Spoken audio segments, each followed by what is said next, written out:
So coming up in a few days actually is my second anniversary with this car, and I figured I would make a video going over kind of everything that I've done to it, all the mods and everything, and just kind of go over the story of the car since I've had it. And just some background, the car is a 1993 Toyota Celica GT Coupe.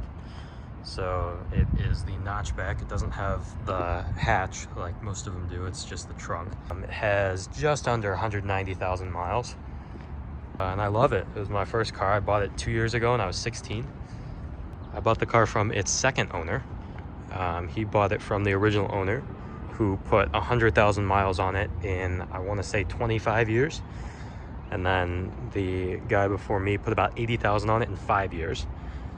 So I'm the third owner. In the 2 years that I've had it, I've put almost exactly 7,000 miles on it, so 3,500 a year. I do drive it year-round. I have a different set of wheels, obviously, for the winter. The first thing I did to the car was I got a set of wheels and tires. I got these off Facebook Marketplace. They are a set of OZ Racing F1 wheels, wrapped in some Toyo Proxys R1Rs. The wheel specs, because a lot of people ask, are 16 by 7.5 plus 35. And the tires are 225/45 16s. And it's pretty good fitment. The back is a little bit tucked. The front is pretty much flush. Can't really tell because it's turned right now. Then the second thing was this hood. It is a OEM hood off of a Celica All-Track. There's a guy parting one out near me, so I was able to get it for a pretty good deal. It's same color as the car. I did end up painting the vents because I thought it looked kind of cool. It does have some paint damage and some rock chips and whatnot, and a little bit of rust underneath, but these hoods are pretty rare, so I was glad that I was able to pick one up, especially for the price that I got it for. This car is lowered on some Megan Racing Easy Street coilovers. Unfortunately, there aren't a lot of good budget options for this car, so I ended up going with the Megans just because they were kind of the cheaper quality ones. It was about $700 for all four, which I thought was pretty good. So yeah, the car's dropped a couple inches. I would like to go lower, but I still need to clearance the front fenders. So I have had some rubbing issues, especially with the 225 tires that are pretty wide. But yeah, I put those on about a year ago. They've been great. Ran them in the winter and there's basically no corrosion. I have coilover covers on them, so that's not really an issue. Other than that, the suspension is pretty much stock. I would like to get adjustable arms and maybe some bushings on it eventually, but for now it does what I need. It doesn't really creak or anything. Ride is still fine for what it is, especially how low the car is. So yeah, that pretty much sums it up for the exterior. Otherwise it's stock. I do have some eBay corners and clear turn signals. Fortunately, I think those are discontinued. I have a lot of people ask where I got them. And then coming into the interior, I have a couple things. I have a quick release D&D steering wheel.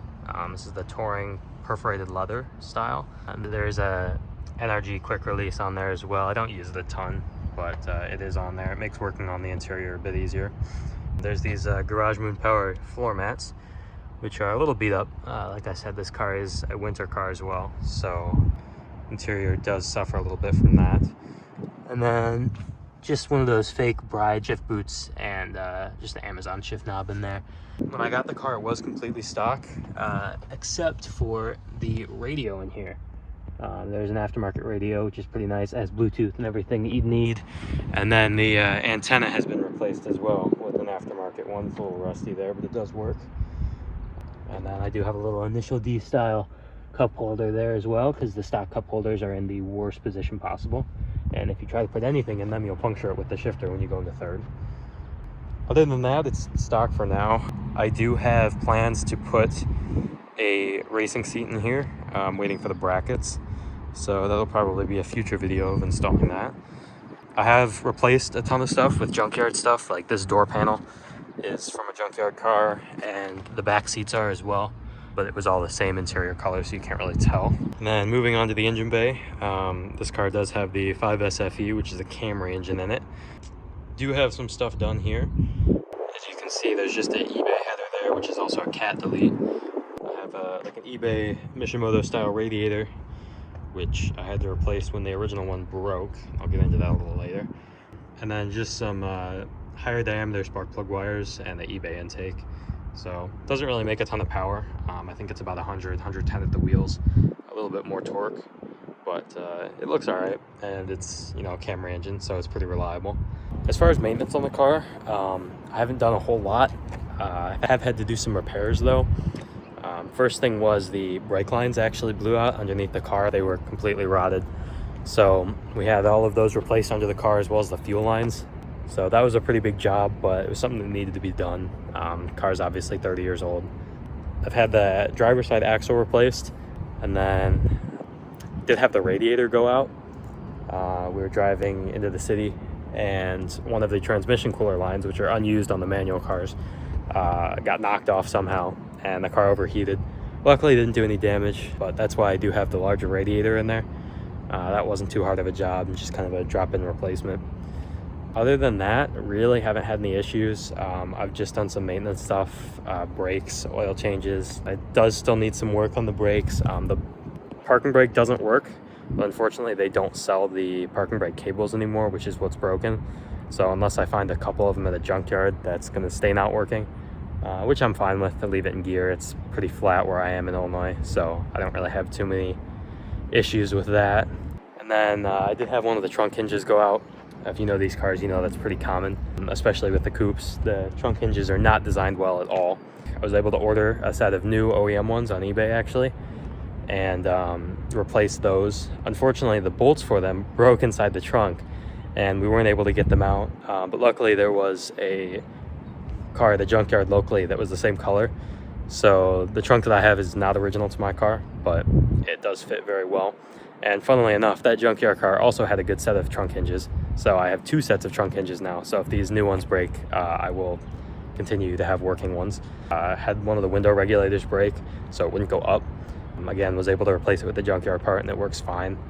And then as far as issues the car has right now, it does leak power steering fluid. It's pretty common on these. I think it's the high pressure line. I have replacement lines for the high and low pressure side, as well as some other stuff for that whole system. The power steering rack boots are torn. I don't know if it's leaking.